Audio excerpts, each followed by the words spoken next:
All right, a very good morning. This is the Westnile television. My name is Frederick Dramadri. We are hosting.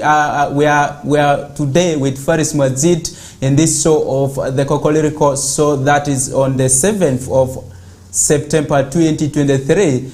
We will be discussing a lot of issues, but first of all, let me welcome you, dear viewer, who is anywhere in this part of the country or in this region. Talk about the 13 local governments in this region: Arua City, Maracha, Terego.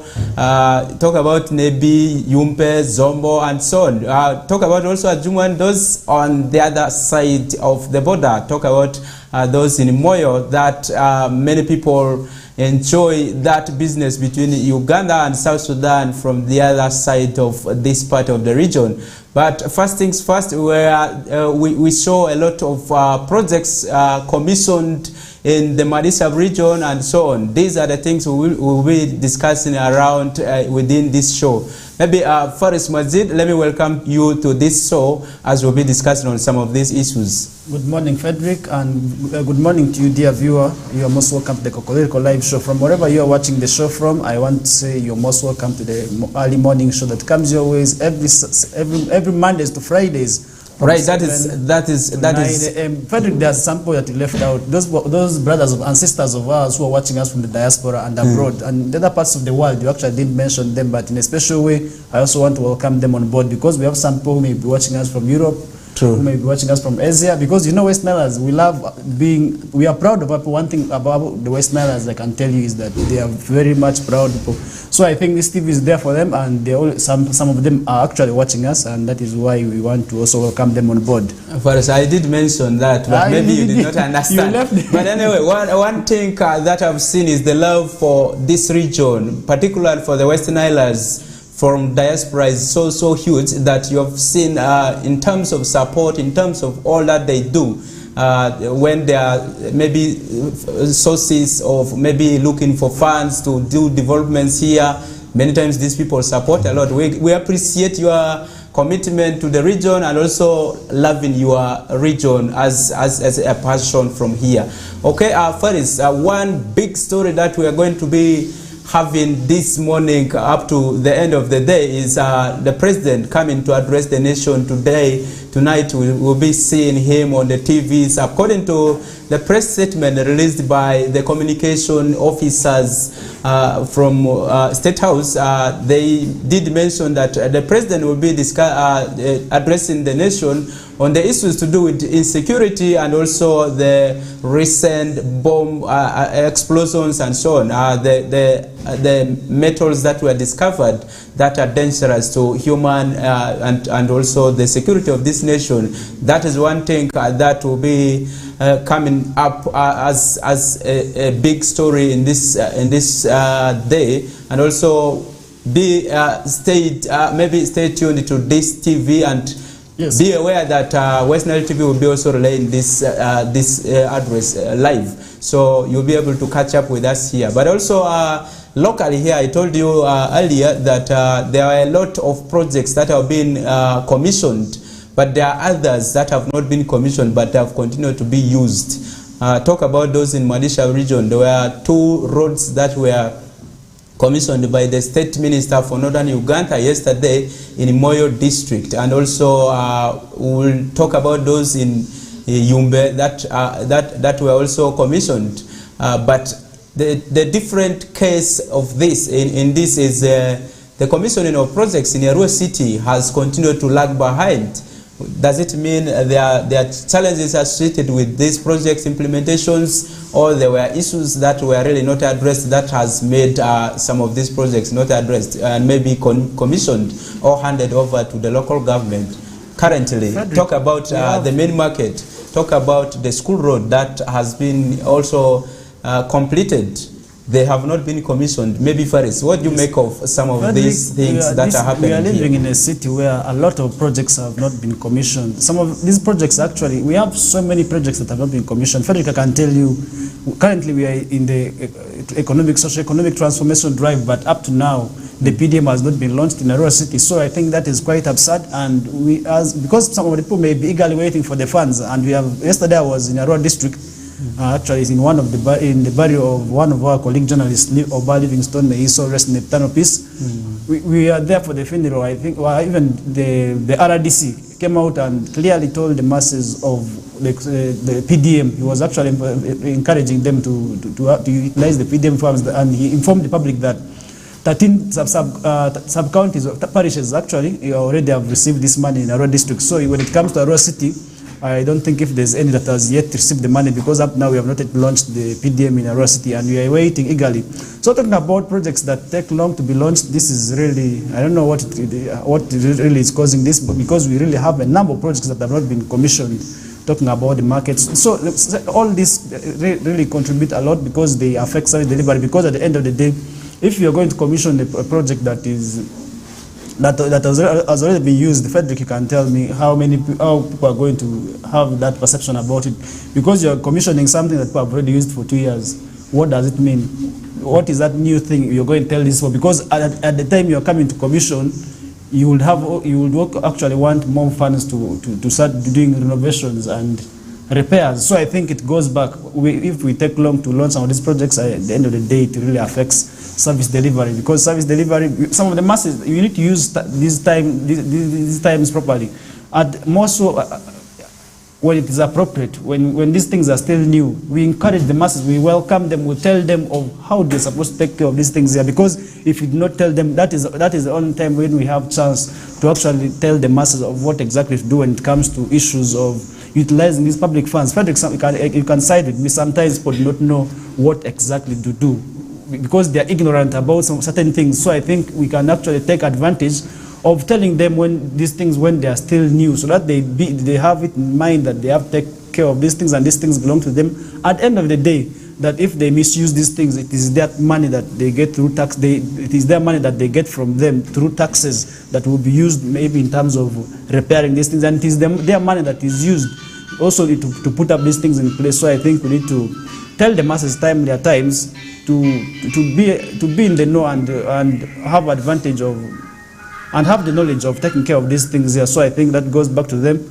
We need to encourage them. We need to do things timely. So I think State Minister is touring. The State Minister for Northern Uganda is still touring, and one of her tours, she commissioned the road, and this is quite now the people already have to officially the knowledge of what they're going to be using on these roads and how they're supposed to conduct themselves on these roads here. Because sometimes if we do not tell people what to do and what exactly to do on these roads and how they're supposed to use these roads, Frederick, you can tell me, if we do not use these things properly, trust me, these roads here sometimes they're not meant for every car to pass on. So it is us to tell them. You know, some of these roads are not meant for these heavy trucks. Some of them are meant for these small vehicles. Others are meant to accommodate all. So I think if we are to be able to also tell them, at the end of the day, it will be of great benefit to the masses. Right. Many calls have been towards how to maintain some of these facilities that have been commissioned, but also looking at really the maintenance cost, because most of the local governments tend not to really move to maintain some of these roads. As for the case of roads, there are a lot of roads that have not been rehabilitated for quite a long time by most of the local governments, and this has affected the quality and also the progress or maybe the businesses, and also how we are able to benefit from the money that has been injected in opening some of these roads. This has been one of the key issues and messages that have been delivered in that process of launching the projects. Maybe Faris, yes. Have you seen most of the local governments owning some of these projects that have been commissioned? You know, sometimes this is where we have problems.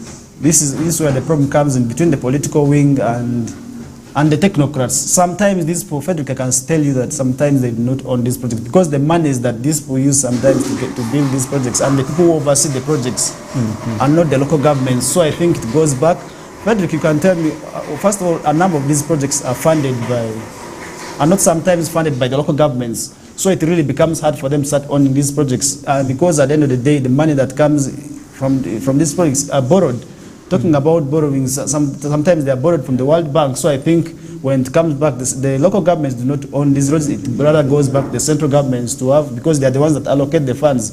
and they are the ones that are responsible for sending people to oversee and look on these projects here. So it really becomes hard for the local governments, more so the local councils, to also have a say on these projects here. So I think that is where the issue is becoming, and that is why we have also been witnessing wrangles, that is between the technocrats and the political wing. This is where, because sometimes they do not have, they are not brought together, so they start getting suspicions over, the kind of our politics is running. So at times it becomes hard for them, and that is why we at times also witness fights. So I think it becomes hard for them to also operate together. That is why we are always witnessing challenges when it comes to the technical wing and the political wing. So I think that is something that we need to look up to. And then the local governments, we have a right in terms of owning these projects here. We really have a part to play, because these things are brought for us. I cannot take their credit out. I cannot take them lightly, because these projects are meant for them. So indirectly or directly, they have a part to play. They have something to do about it, maybe in terms of overseeing and giving reports and recommendations. That is where, because these projects come for them, and they have a great role when it comes to the issues of overseeing these projects. That is where the issue is coming. That is how they get involved. But in terms of finances, sometimes they do not have the powers. Okay. If you look at what we have been discussing about most of the projects that are being undertaken by specifically central government, talking about the roads, talking about other infrastructures, most of these projects have been really monitored by the central government entirely, and they also sometimes they break in the aspect of the district or city engineers to come as maybe as a representative of the local government to oversee some of these projects. But also now that if the project is completed and handed over to the local governments, so let's take keen interest in overseeing the activities of maybe maintaining it and also keeping it safe for future use, and also making sure that we use it for quite a long period of time, and yet we are able to get the benefits out of the investments that we have done. Okay, the tour still continues. Today we'll be seeing the State Minister in Maracha District with the State Minister for Local Government and also the one for urban development in charge of urban development, that is Obiga Mario Kania, who will be there in Maracha District, also commissioning or handing over files of people who clans that have acquired customary land titles. This is one thing that will be seen for the second time in the Maracha District for the whole of Westnile region, that communities are able to get titles for their land. Faris, what do you make of this joint venture by community members to do it like that? So, Frederick, this is really called for, because sometimes we need to have these ministers near us. We need to have them on board, because some of our issues may not be, we may not be able to tell them to our various representatives, but rather the ministers, because sometimes they become a direct link to the people from whom we need the services. So I think this is really called for. For the people of Maracha, issue of land conflicts, Frederick, really has been a great challenge. But now it is really timely called for, and I believe justice will be able to also be given this way. So I think that is really called for.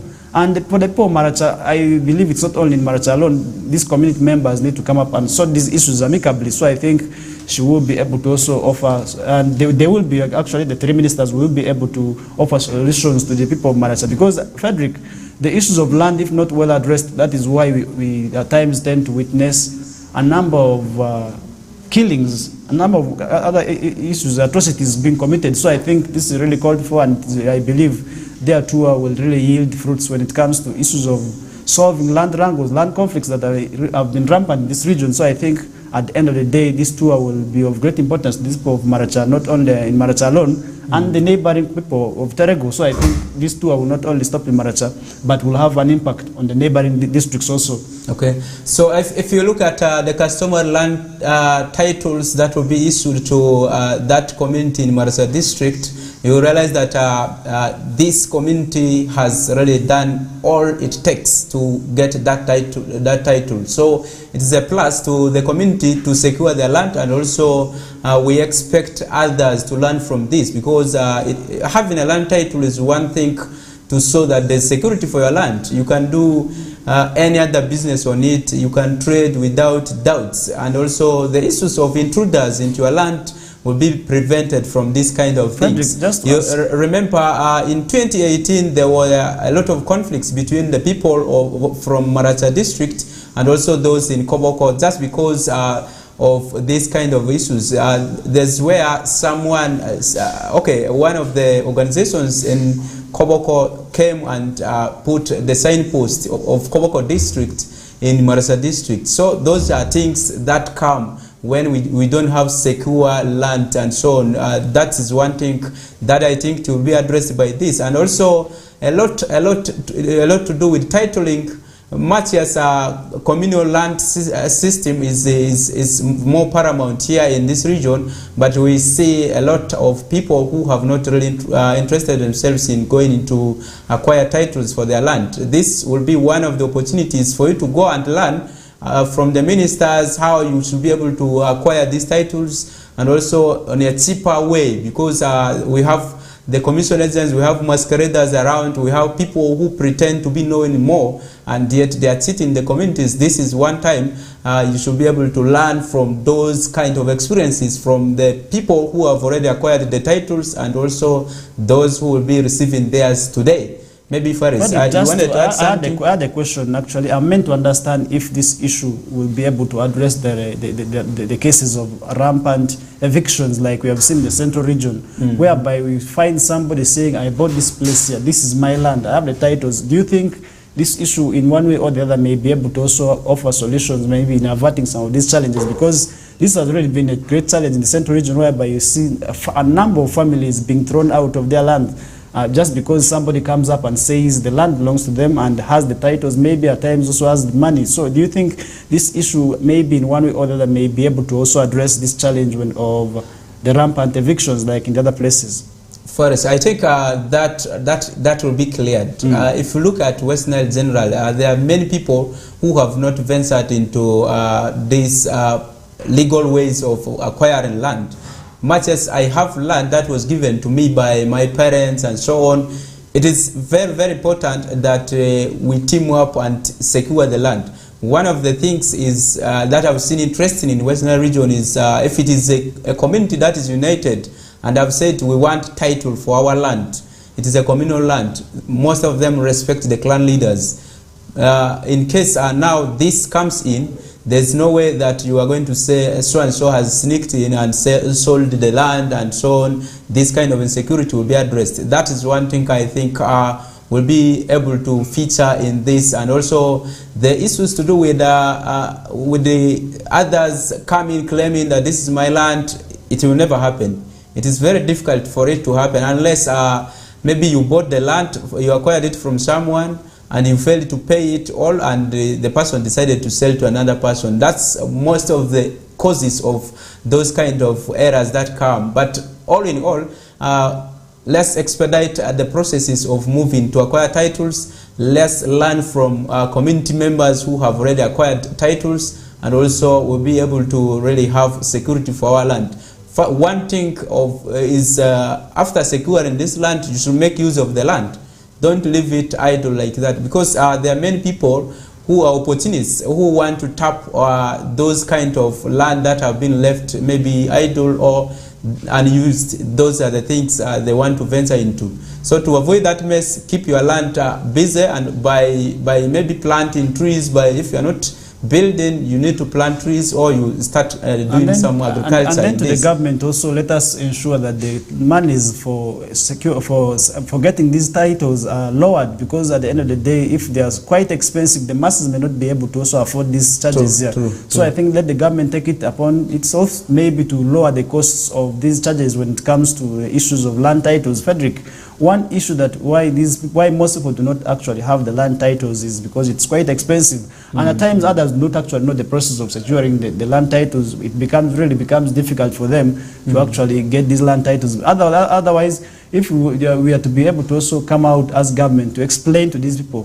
what exactly to do. Just like Frederick said, many people have been cheated in this process today. So I think if the government came out clearly to explain to the masses of what exactly to do, it will be of great importance really to the masses. And then if the costs are lowered, maybe at the end of the day, we will be able to see the number of people running for these land titles also increasing. So I think that is one thing I needed to add before we head into another break, because we are just remaining 1 minute, but that takes us into a short commercial break. And when we return back, we shall still be able to expound on some of the issues that we will be able to discuss on the show. Great. Let's take a break. When we come back, we'll be able to discuss on the impact of plastics on water bodies and also the fish magnitude that is really being affected by so much plastic being moving to these rivers, valleys, streams that we have in this region. But also talking about its impact on the land. The environment in general is not friendly now for people to do agriculture. Those are things we want to discuss on. Maybe in case we have guests who will be joining us at some point, we'll be able to discuss on the issues of PDM, the progress of PDM in Arua City, and also the doubts that have been moving around why this has not been commissioned for quite a long time. And people are not benefiting. What is taking place? That is one thing we'll be able to bring forth after this break.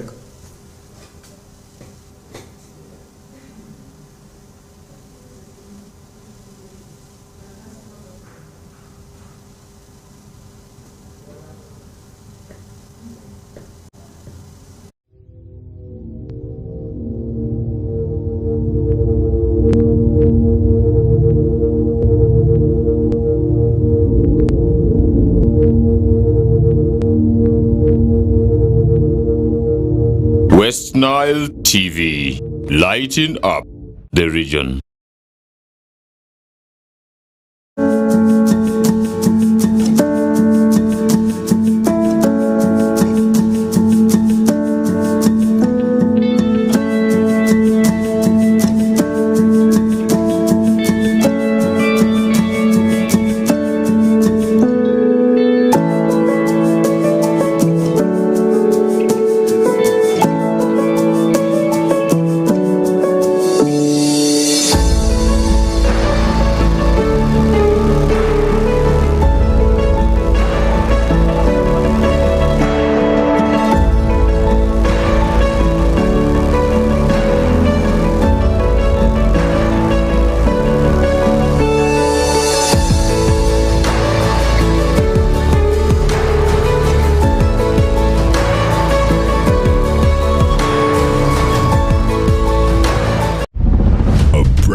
Inside technology. New TV innovation with an inbuilt decoder that connects you to both StarTimes antenna and satellite signal. With StarTimes inside Global Star TV, you can enjoy over 300 local and international channels, 1 month StarTimes highest bouquet for free, automatic system update, more benefits, more affordable. StarTimes inside Global Star TV is available in all StarTimes branches and dealers countrywide. StarTimes Inside, entertainment inbuilt.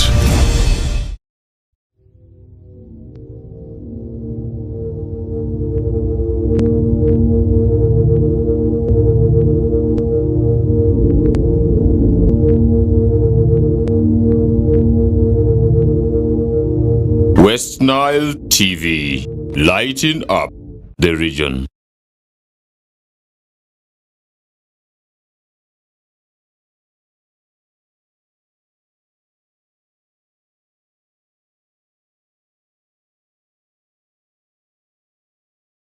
Welcome back from that commercial break. We're discussing about the issues of the acquisition of land titles by maybe community members on communal land, and also talking about the issues of how people can easily access these titles. This is one thing that we think could act as security for people to really own their land and also ensure that these conflicts over land are minimized, and also ensure people relate well when they are using this land for effective purposes. But also when you want to trade with your land, how easy can you be able to trade when you have these titles? Those are things we were discussing about, but also discussing about the motive and also the insights of the movement of the state minister for northern Uganda, who is traversing the whole of northern Uganda now in Westnile region, what she has for all the districts, and also what messages people should be able to front in order to really advocate for the opportunities that are there at central government to bring them down to the local governments. Those are things that we are discussing about. Let's move to the issue of plastics devastating the environment and also its impact on the fishing communities and also the land itself generally. Talk about Uganda currently producing 600 tons of plastics every day. That is one report that we have got from NEMA, National Environment Management Authority, that is mandated to really look at the issues of environmental conservation, protection, and also utilization of the environment in an effective way. That is one thing that we want us to discuss. Faris, yes. What do you make of the use of plastics by so many people? We have seen caveras all over. You want to buy food, you pack it in cavera. You want to have a drink, you get it either in plastic bottles or you get it on maybe in a cavera, and so on and so on. There were a lot of interventions that government wanted to stop the production of cavera and also plastics in this country. One of the issues they were fronting was a use of tissues and also use of the traditional means of having a carrier bag maybe, or maybe having these clothes be showed as bags, so that people use them to carry other things. Maybe Faris, what do you make of what is happening currently in Westnile and also the impact of these plastics? The issue concerning plastics, I think we are not yet winning the war against plastics. So I think it really goes back. Frederick, I can tell you we have several campaigns in place to fight the plastic usage, but we have not seen this yielding. Recently we had threats of banning cavera, but we have not seen this yielding, and the factories still continue to produce plastics. You look at the bottles, the water packaging bottles, they are still very many. The soda bottles are still very many in the public. And you can tell how they have been always disposed anyhow in the streets. So I think all these are contributors or indicators that we are still not yet winning the war against plastics, despite all the several campaigns in place. So I think it really goes back, Frederick. I can tell you that the war against plastics is still going on, but we are not yet winning it. We are still there, but we're not yet winning the war against it, because each and every day the factories continue to produce plastics, and we are seeing new factories being commissioned to produce plastics. Talking about plastic, the several packaging things are still being set up when it comes to issues of plastics, rather than establishing factories that could be producing alternatives to the plastics. But we are seeing, due to the demand, Frederick, I can tell you this is a country where the demand for plastics is still very much high, due to its maybe its cost that is a bit cheap. And this is really contributing a lot when it comes to the issues of plastics. Plastics are being dumped anyhow, Frederick. It also goes back to the public on how do we dump off the used plastics. It really becomes hard. At the end of the day, these plastics are rolled into the water bodies and the fish will eat them. Frederick, this is really very dangerous. Recently, I read somewhere whereby I read on one of the pieces online, it really indicated that most of the fish that people are consuming today have that component of plastics. So at the end of the day, this is really going to be a great risk. It is going to create a great risk for the lives of the human beings who consume this fish here. How does this affect us? We shall be able to contract cancer from these fish that we are eating unknowingly, because the water bottles that we dump anyhow, when it rains, they roll into the water bodies. So at the end of the day, this fish also consumes them. So I think that is really one challenge that we need to look out for. And as government, my humble appeal to government is that let us regulate the plastic industries. Because, Frederick, I can tell you, you cannot walk a mile in a rural city here without finding a plastic bottle. Tell me, you cannot walk a mile without seeing a plastic bottle down. So I think it also goes back to the public to have a look at it, that maybe if we cannot live without plastics, can't we have measures? Can't we devise measures, personal measures of protecting the environment from these plastics, now that we cannot live without them? Because we have shown it clearly, despite all the several campaigns in place, we have not been able to change, we have not been able to adopt the new means, and the factories have failed to produce the alternatives to these plastics. they're not producing the alternatives, they're not seeing them in the markets. How often do you see these disposable bags that the government talked of when it comes to when the government encourages people to use as alternatives to the caveras? How often have you seen this happening? So it really goes back to the people who are behind the factories also to have alternatives, to produce these alternatives and bring them on board, so that at the end of the day people will be able to also adopt and maybe change. And this is why it is really becoming a great concern, because our lives are in danger because of the fish we consume also consumes the plastic, the bottles that we throw anyhow that rolls into the water bodies whenever it rains. So I think it really becomes a great challenge, because at the end of the day these plastics are going to contaminate the water bodies. They're going to make the water bodies inhabitable to these fish, and maybe at the end of the day we may face extinction of these fish species because of the environment that we are creating for them. So I think we have a point to play, we have a role, we have something to do. All of us are responsible for this in terms of proper disposal of the garbage of plastics, because we have several campaigns to end plastic usage in Uganda. But Frederick, this is my own opinion, we are not yet winning the war against plastics. We are not yet there, we are not yet winning this war against plastics. You can tell. You can just have a look at what is on the screen there, how often these bottles are being dumped. Really, it becomes shocking, because all these water bodies are going to roll into the water bodies. All these bottles you're seeing there will roll into the water bodies, and how dangerous is this? They're going to create an inhabitable environment for the fish species there.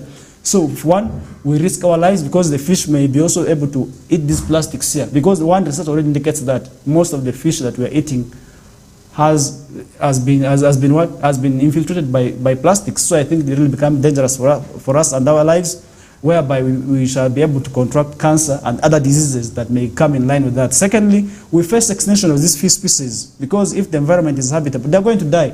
Remember what happened on Lake Victoria some time back when we had when we had fish dying. So I think that was one indication of also plastics contributing to that. So I think all of us have a role to play when it comes to the issue of fighting plastic usage. And to the government, let us produce the alternatives. Let us make the public get used with the alternatives that are in place. And then to the people, to the masses, let us also be mindful, let us adopt. Frederick, you can always have the mentality we always tend to listen to, that in Rwanda you cannot throw bottles anyhow, you cannot do what. Let us also do the same in Arua City, not even Uganda now. Let us do the same in Arua City and the other regions of West Nile. Why don't we do the same in Zombo, in Nebi, in Terego, in Arua district? Why can't we all do this? So I think it really goes back to us to have a point that the garbage that we have, the plastic garbages that we are having, we are not throwing them in howly. If you cannot afford to maybe dispose them off to these people who will be able to buy, because you have several people who are making money out of these plastics actually. These people are buying them. So if you cannot be able to sell, why don't you just burn it off? At the end of the day, maybe you protect the environment. So I think that is one thing that we need to look out for. And that is where we have challenges, because Frederick, the issue of plastics is really a great concern that we need to look out for, because if not taken care of, we may face a lot of challenges in the nearby future. Okay, the use of plastics or maybe plastic bags, plastic materials in Uganda has become like a very common phenomenon, that in every place you have to see a plastic material. That means the issue of maybe bringing this war to an end is still a long way we will be going, because if you look at the producers, the factories, we have a lot of legal frameworks towards this, and also policies that are there to regulate the production, and also how to factories, what mandates they have in controlling plastics. Talk about the issue of recycling. This is one thing that factories have fallen sort of. They have not been really doing it so much vividly. In that recycling process, they are supposed to have agents, maybe the distributors of these wine, sweets, and also maybe the caveras and so on. They are supposed to have people employed up to the grassroots, where they are going to dispose of these kind of materials. But we have not seen any company really coming on ground to sensitize the masses about these kind of things that they are producing, and also its after impact, and also how it should be taken back to the factory. And also talk about the element of money. People do not really want to do these things without motivation, because it is you as the company that is producing this plastic that benefits more. So if you want this to be recycled, and also the company, the factories that are manufacturing these plastics or wines or any other thing that is packaged in this, let's invest into that. One of the things that has been lacking in the implementation of that policy is people have failed to really maintain that chain of collecting the plastics from the end user to be taken to the factories. And also, if you talk about the water bodies that have been really having the most burden of these plastics, because when it rains, all these are washed and taken to the water bodies. That is the end point of this. But also it interferes with the breeding process of these fish. But still not only that, what is packaged in these plastics, there are sometimes we package liquor, we package chemicals, we package anything. So when this ends up in the water, it has to pollute the water and also make the water bodies not comfortable for the fish or the aquatic generally. That's why you were hearing about the issues of fish dying, reptiles dying, and also all those aquatic animals dying in the water. Those are the impacts. But also there was a research done by Makerere University that clearly showed that on Lake Victoria, the fish is tasteless. The fish is tasteless because 90% of the fish in Lake Victoria consume plastics. That is one thing that we need to address as countries that are having a share on the lake. That is one thing we need to do and impact jointly to ensure that the water is safeguarded from that kind of chemicals and also the plastics that are moving into the water body. Talk about the issues of people who are settled along the shores of the lake. If you move to those beaches, there are a number of activities that people are doing that are not really friendly to the water body. So that is one thing we need to address, and if we want to really secure the future of the aquatic animals that we have in this river. Let's take a break. When we come back, we'll be discussing on the PDM progress of Arua City, and we'll be back shortly.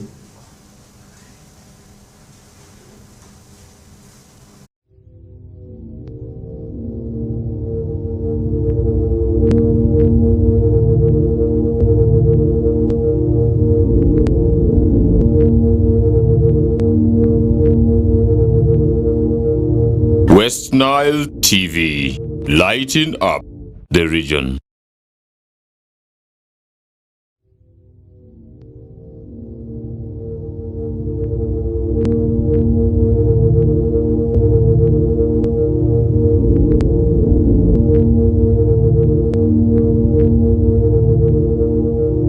Westnile TV, lighting up the region.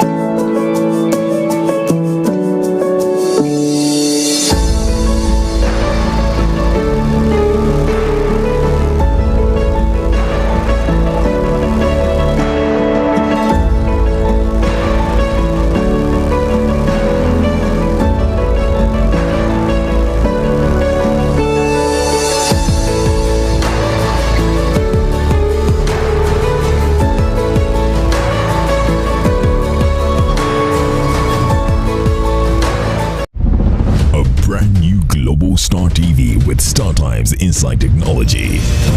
New TV innovation with an inbuilt decoder that connects you to both StarTimes antenna and satellite signal. With StarTimes Inside Global Star TV, you can enjoy over 300 local and international channels, 1 month StarTimes highest bouquet for free, automatic system update, more benefits, more affordable. StarTimes Inside Global Star TV is available in all StarTimes branches and dealers countrywide. StarTimes Inside, entertainment inbuilt.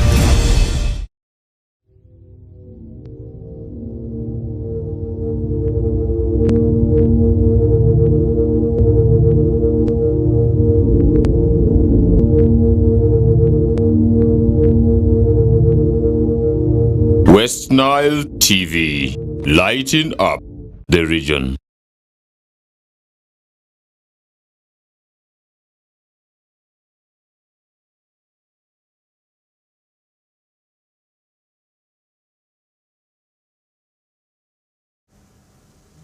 Alright, welcome back from that commercial break. You are still watching the KOKOLIRIKO show on Westnile television. My name is Frederick Dramadri. We are joined by the Deputy Resident City Commissioner for Ivu Division, who is here to represent the Resident City Commissioner of Arua City. We'll be discussing about the issues to do with the progress of PDM, why the PDM in Arua City has taken long and has not been really launched officially by any of the assigned officers from the headquarters or maybe those within here, why it has not taken off and what are the things that are really delaying the move by people to benefit from this kind of government opportunity to the people. And these are the things that we'll be discussing.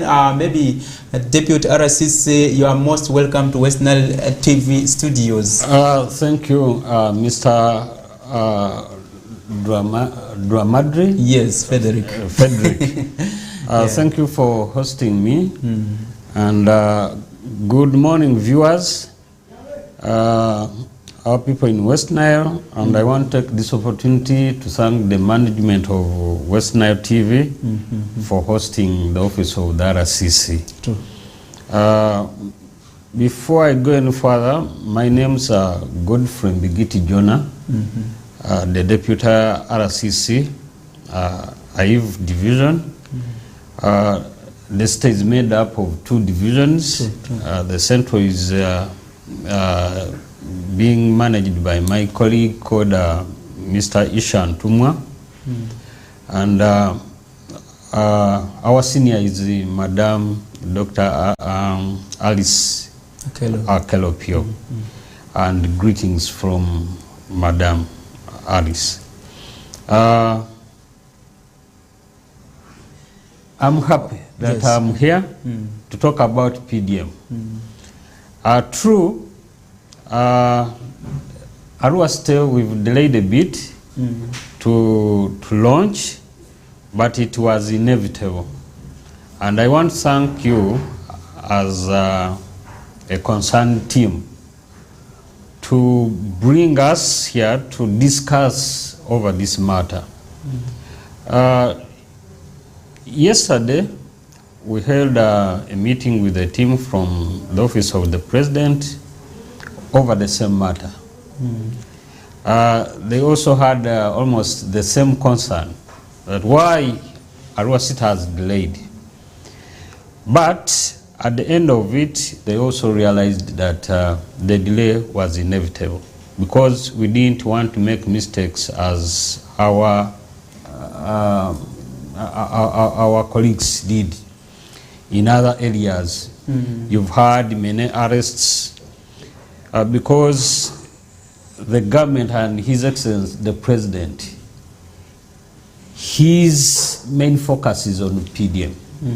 Because he feels that it can be a vehicle that can drive our people out of poverty, to transform them socially and economically, to be people who can take off to be in the middle income status. Well, the delay has been caused by a number of factors. Some were beyond our control as a team. But I want to take this opportunity to thank my team, starting with the state town clerk and his deputies in Ivu and Central, then the city CDO, the production officer and his team, the focal person, the commercial officers, Mr. Jobel, Dr. Luke, Taban has been instrumental in this. I have Daniel in Ivu also has done quite a good job, and the principal town agents who have been in the field up to today, they are down there doing a lot of work. But I'm here to tell you that now we are set and we are ready to release the money to the people. Okay. And now it is going to be done without any problems. Okay, this brings me to the issues to do with how much Arua City actually received for PDM currently, who is holding the money, and that is one thing I want us to really dive into, because this money started coming last year. Yeah. Yes, so who is keeping the money? Is the money safe? And then how much is it? Oh, well, thank you. Frederick, that's a very good question. It is a pertinent one, and I want to assure our people of Arua State that your money is safe.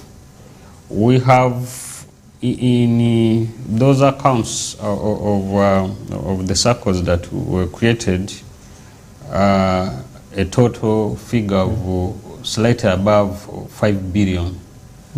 It's quite big, and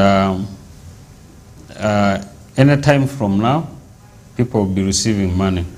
In fact, I'm going to be joined by my colleague, Dr. Taban, who is a folk person, is our vet officer in the city, but he was assigned that duty by the city town clerk to be the focal person.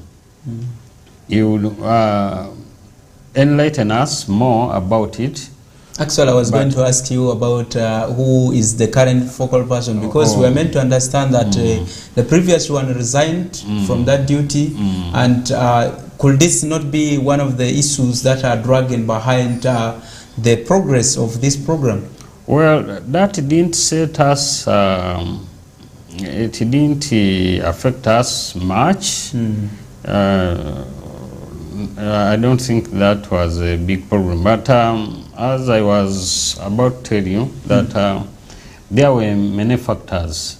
Some were with our beneficiaries themselves. Okay. You find that a beneficiary doesn't have any ID, national ID, which is very vital in this process, because and some don't have phones, sincerely, and yet we are going to transact using phones. There is Post Bank, they came up with an app called Wendy, mobile wallet.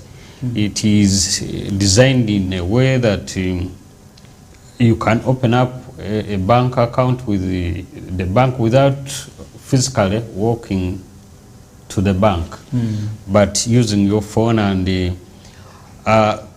PDM is going to use that. We have been having workshops, and now our people are acquainted with the whole idea, where even people who approve the money to land on your account, they could be in different places but doing the work using the phone. We have the parish chief is instrumental. We have the treasurer, and then the leader of the circle. Those three are very important in releasing funds. So if one of the three does not approve, that money will not reach you. The beauty in it is that it tries to minimize chances of fraud and corruption. Yes, and this will go a long way in solving the issues of kickbacks and all that kind of stuff. And I want to beg that if you are there, you are out there, and you are scheming to steal or to play with this money, the 5 billion I've just told you, your place is already prepared in prisons there.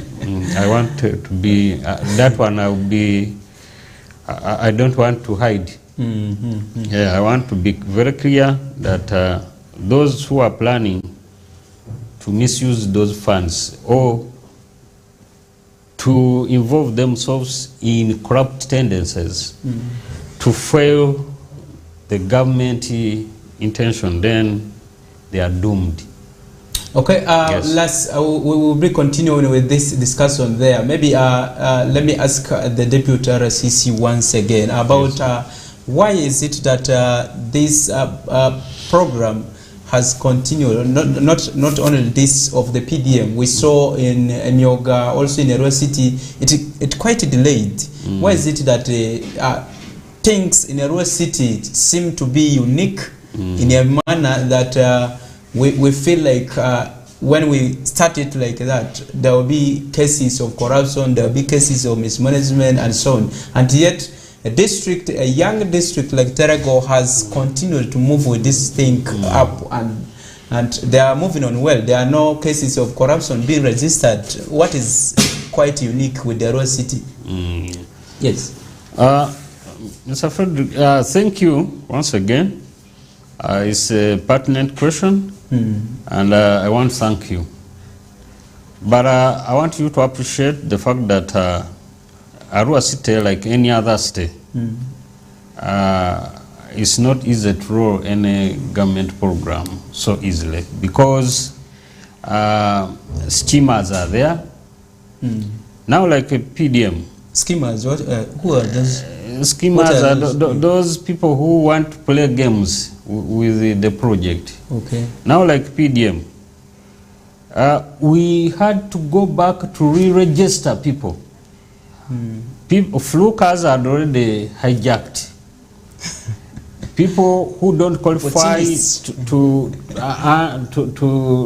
to fall under the category of the 39% that His Excellency the President is targeting had taken over.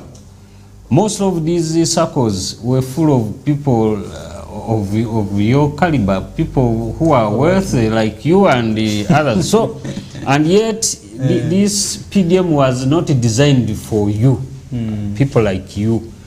We are targeting our poor people down there.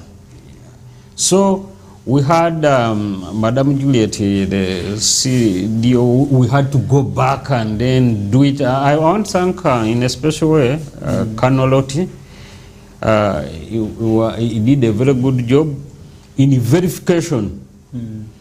He helped us a lot, and actually now I can. Yeah, you can continue. I can comfortably say that we are okay. The people that are in these circles are the rightful beneficiaries that we are targeting. Okay. All right, maybe RCC, your last words about this as we answer in the focal person for PDM to really put more on the PDM progress. Yes. Well, I want to say that our government is determined to fight poverty. All we need is a joint effort. It's not a one-man show. It's not only the government that has to fight it, but you have to help us as a community. You fight poverty as a team. So, one, Erua City and the Westnile region as a whole, we have, in the past, we had a challenge that were not specialized. One would ask, what can we find from Erua City as Erua? What do you produce? And you can't tell. You can't. So, but now I want to say that as Erua, we have identified ourselves and we know our capabilities. We know what we can produce, what we can offer. On the international market, we have the honey. We can even we can produce. Our soils are good. When you traverse this region, you find that just small pockets where it is a bit sandy, like in Ajuman, you can look at Pakele area. It's a bit sandy and hot. But when you look at Yumbe is very good. And actually now, Yumbe is the biggest refugee settlement area in the region. So we have a big population. If we are having a population of 300 and above persons who are refugees, that's quite a big number, and that is a good market, because they have to feed, they have to do everything.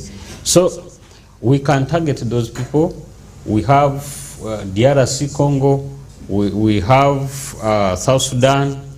So Arua is strategically placed, especially the city. The city is serving all these districts around and the neighboring countries.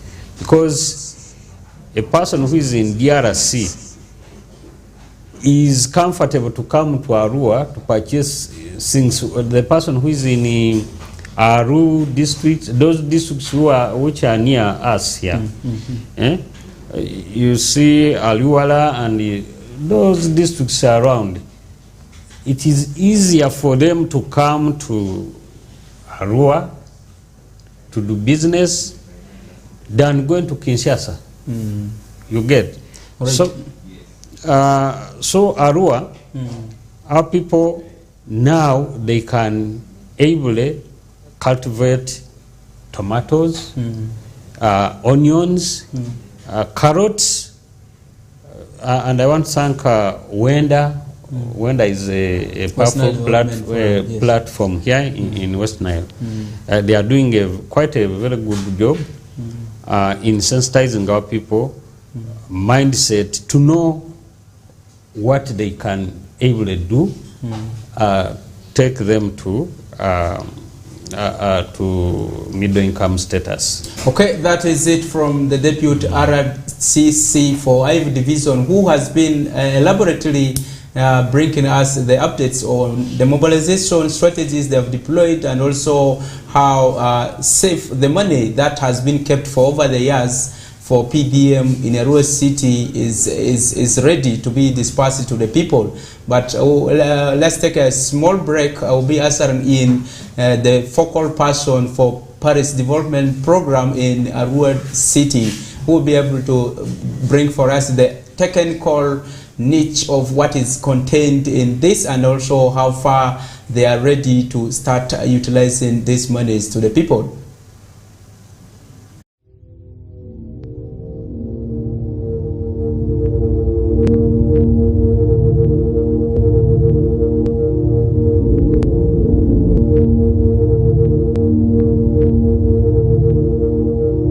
Westnile TV, lighting up the region.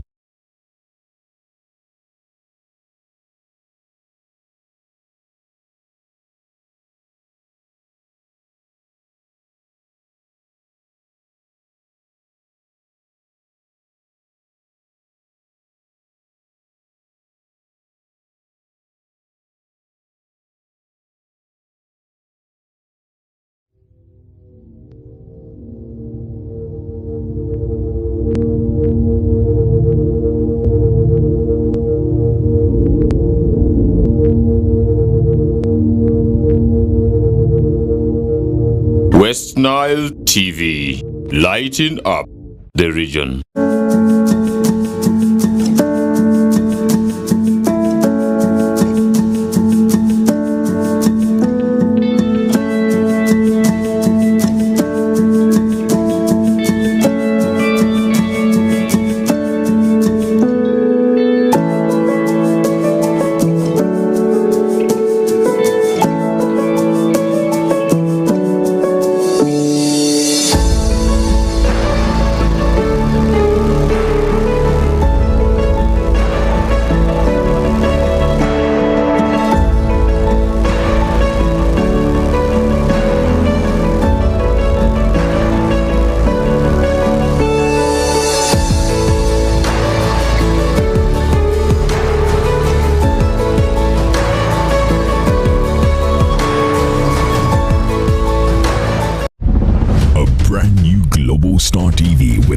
StarTimes Inside Technology.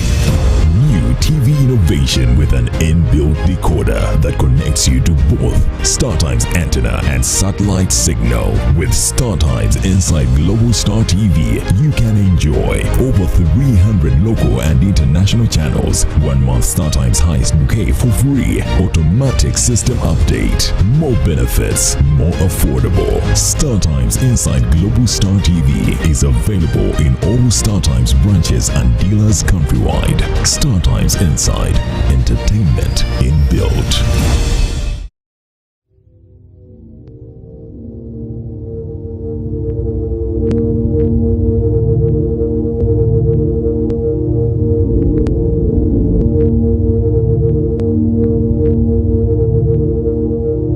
Westnile TV, lighting up the region.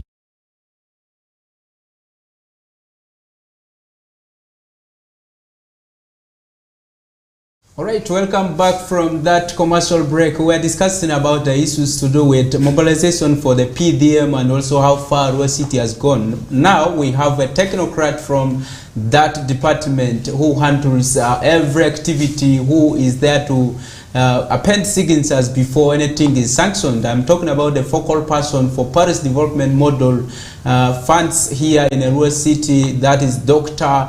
Luke Taban, who is here with me, and we'll be discussing about the technical bit of what is happening. Apart from the RCC, who discussed about the mobilization strategies, we are asking him in to discuss about what programs they are actually funding. Maybe first of all, Doctor, let me welcome you to the studios of Westnile TV. Thank you, moderator, and greetings to the listeners. Okay, let's move to this directly. What are the projects or the things that you are funding under PDM in Arua City? Because people believe that in Arua City there's not like people digging, people doing other sorts of things apart from business. What are the projects you have, the enterprises that you are funding under the Paris Development Model? Yeah, thank you, moderator. We have a number of enterprises that we are promoting as a city.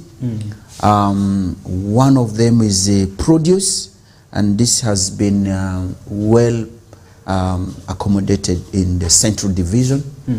Then we have veggies, and when we talk of vegetable growing, we encompass tomato growing, onion, and the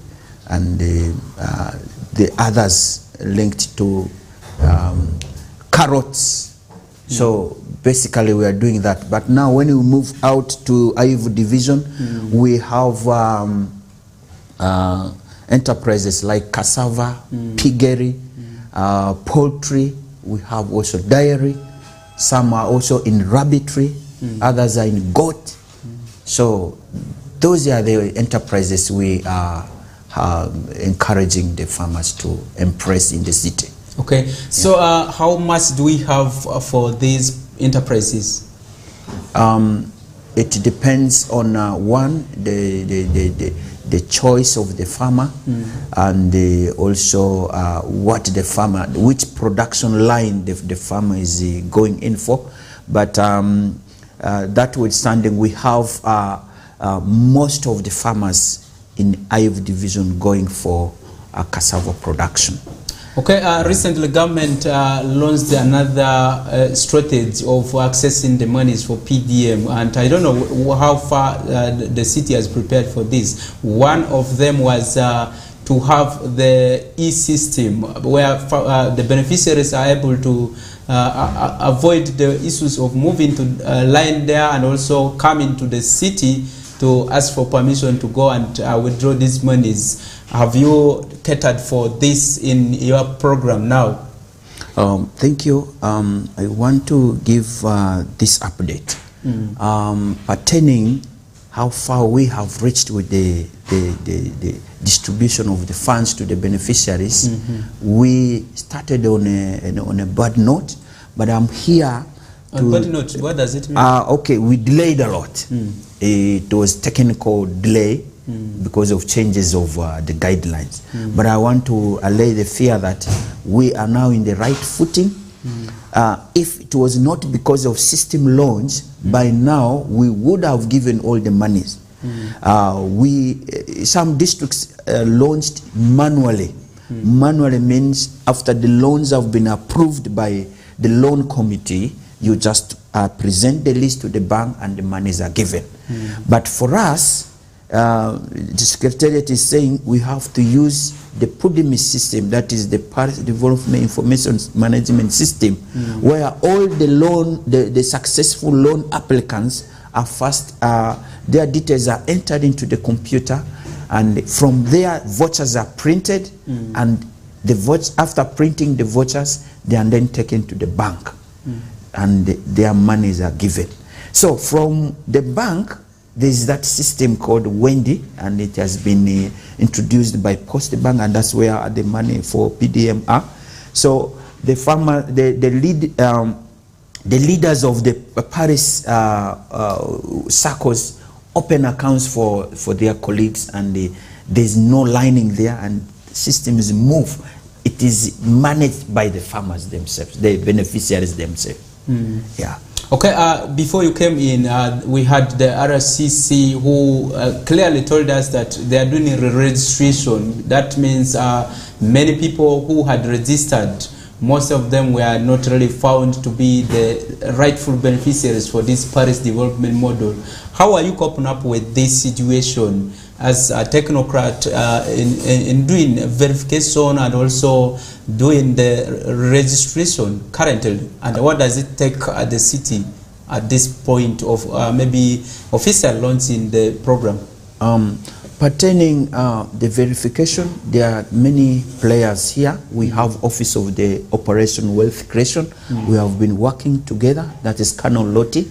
Right now, he is actually moving word to word, doing that verification, and he does hand in hand with the LC1, because the LC1 knows the beneficiaries, the people in his area of jurisdiction more than any other person. So he also does in consultation with the BOG members, that is the board members of the SACCO, and the PDC, that is the Paris Development Committee members. So the list of members or the list of beneficiaries are read out, and it is the communities who identify so and so is not eligible. So that is one of the strategy we have been using. Then attending on when we are launching, I want to actually give this update. We are launching anytime. Launch is actually ceremonial, but as I talk now, we anytime meaning what? This year or next year? This week or next week. I don't want to give a figure because we are still in the doing some nitty-gritties. So as I talk now, over close to 100 beneficiaries have been printed vouchers. So it's a matter of walking to the bank and instructing the bank to give money. And this we strongly believe this week or early next week we can give beneficiaries money. Okay. Yeah. All right. There were a lot of speculations and counter accusations about when the city is launching official its Paris development model. We saw in July there was a date given posted to August. Now this is September that you are giving us another date. Is this something you are confirming that you'll be able to do? Actually, the day we shall launch, you people will be with us. And before we even set a date, we want as a city to first of all give the money to the beneficiaries. Then the launch, as I said earlier, is ceremonial. We just have to come and say, yes, we have already given money, come and witness. Let us celebrate together. That is the meaning of launch. Okay. Yeah. All right. We don't want to go there with our cameras and then they tell us they have again postponed it. So that's why I wanted you to confirm it officially. So maybe your last words about the PDM progress, because we are running out of time. Yeah. Thank you, moderator.